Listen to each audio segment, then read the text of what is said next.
Ama, patawarin mo po sila. Hindi nila nalalaman ang kanilang ginagawa. Ama, patawarin mo sila sapagkat hindi nila nalalaman ang kanilang ginagawa. Ang unang wika ay hango sa Ebanghelyo ayon kay San Lucas. Sinabi ni Jesus, Ama, patawarin mo sila sapagkat hindi nila nalalaman ang kanilang ginagawa. Humingi ng kapatawaran si Jesus para sa mga pumapatay sa Kanya. At maging hanggang ngayon, kapatid, humihingi siya ng kapatawaran mula sa Kanyang Ama para sa ating lahat na nagkasala laban sa Kanya at laban sa Diyos. At sinabi ni Jesus, minsan, na dinidinig daw lagi ng Ama ang Kanyang panalangin.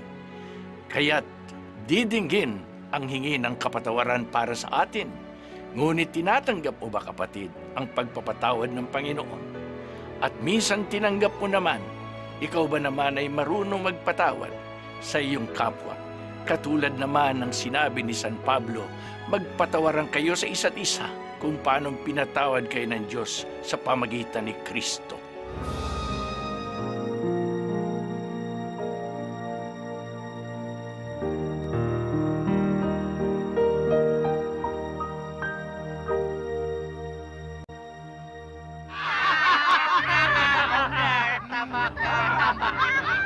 Kristo! Tagapagligtas ka ng ano?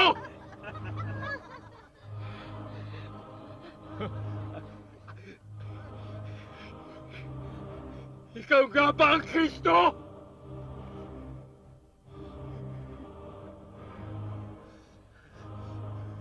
Kung ikaw nga ang Kristo, iligtas mo kami at iyong sarili!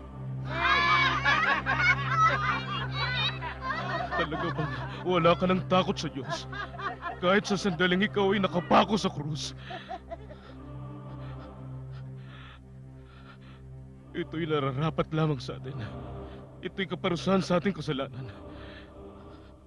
Pero ang taong ito, wala siyang kasalanan. Panginoon,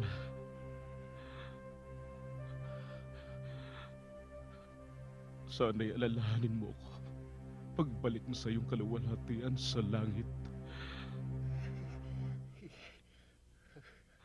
Pinapangako ko sa iyo, sa araw na ito, makakapiling kita sa paraiso.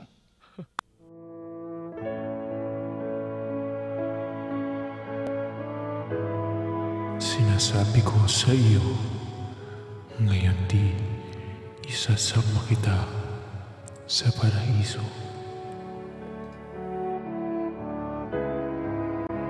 Ang ikalawang wika ay hango sa Ebanghelyo ayon kay San Lucas. Sumagot si Jesus sa tulisan, sinasabi ko sa iyo, ngayon di isasama kita sa paraiso. Kay laking tuwa ng tulisan sapagkat makakasama siya ni Jesus sa paraiso. Ikaw din at ako, kapatid, ay nais na isama ng ating Panginoon sa Kanya sa kaligayahang walang hanggan sa piling ng Kanyang Ama. Ikaw ba ay masidhiri ng pagnanais na makasama si Jesus? Ang kinasama ni Jesus ay ang napakong humingi na makasama siya. Kung ikaw rin ay nagdaraan sa pagsubok, hingin mo rin sa Panginoon na huwag kang kalilimutan. At minsang nakakaisa ka naman ni Jesus, magbigay ka ng pag-asa sa ibang tao.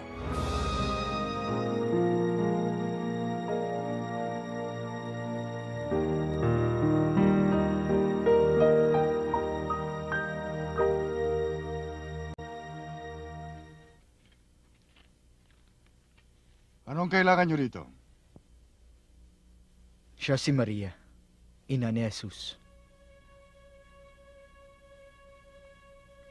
At sino ka? Isa niyang alagad at kaibigan. Ako si Juan.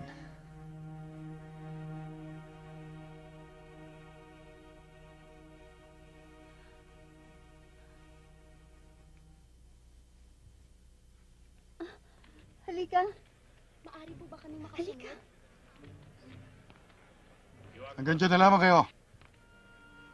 Pero...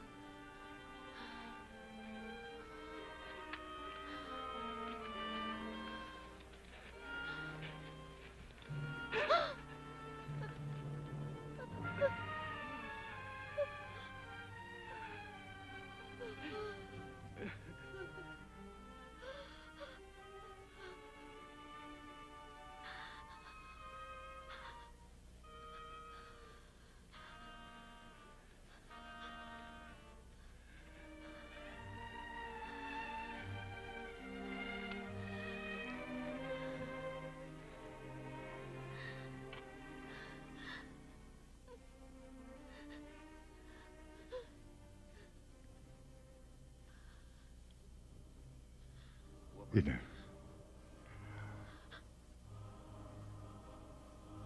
Naririto ang iyong anak. Anak.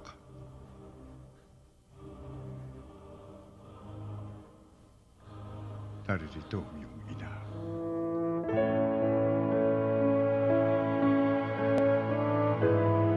Ginang, narito ang iyong anak. Narito ang iyong ina.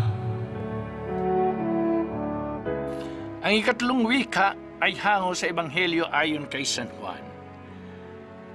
Nang makita ni Jesus ang kanyang ina at ang minamahal niyang alagad sa tabi nito, kanyang sinabi, "Ginang, narito ang iyong anak." At sinabi sa alagad, "Narito ang iyong ina." Mula noon, siya'y pinatira ng alagad na ito sa kaniyang bahay. Minamahal na kapatid, sa pagkatao ng alagad na minamahal ng ating Panginoon, ipinagkaloob niya tayo kay Maria. At si Maria naman ay pinagkaloob sa atin. O kay gandang kaloob, binigyan na tayo ni Kristo ng kaniyang salita. Binigyan na tayo ng kaniyang katawan at dugo. Ngayon naman, ang kaniyang mismong ina ang ipinagkakaloob sa atin. Tinanggap ng alagad ang kanyang ina. Tanggapin mo rin si Maria.